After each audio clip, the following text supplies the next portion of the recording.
Hi, my name is Samuel James Price, and every single day I give you the news, a 3 to 5 minute segment in fintech, Web3, and crypto. Let's jump into it. Polygon wants to hand out $78 million to boost on-chain activity.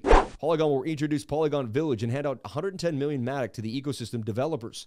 Polygon Labs has reimagined Polygon Village, a new place for giants, mentorship, and networking for Polygon ecosystem. Polygon's a staple in the market. I own a big bag of MATIC, which came to Polygon, and I believe it's a good idea in the long run. Maybe some bigger winners in the small cap, but definitely a mover. BlackRock has filed to register a new shares Ethereum trust entity in Delaware.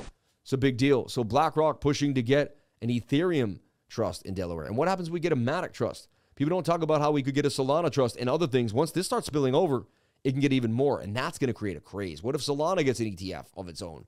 You don't think that's going to bump the price up? People aren't thinking, they're just thinking of the Bitcoin ETF. There's going to be ETFs for MATIC, Solana. Once they figure out how to do this with ETH, it's going to get bigger and bigger and bigger. It's going to get out of control. And I can only see it growing. EU Parliament approves Data Act with smart contract kill switch provision. The final version of the bill's text remained CoinDesk. Interesting. Look at this. Members of the EU Parliament voted Thursday to approve a Data Act containing a controversial clause that could make most smart contracts unlawful. The act, which establishes rules and sharing of data, received 481 votes in favor and 31 votes against. The final version of the bill, reviewed by CoinDesk, contained a provision requiring automated data sharing agreements to be capable of being safely terminated.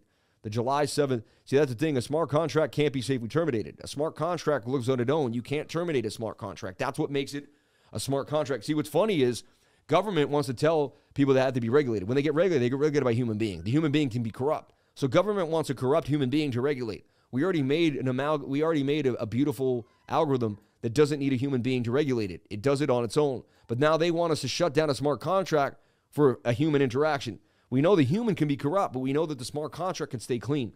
They're not getting it. They're not figuring this out. They want to just continue to use corrupt human beings to control us. You can obviously see through the news. So, again, and that, my friends, is the news. And, yeah. And then I'm going to jump on out of here and get back to Bitcoin for a second, and then we're done for the day.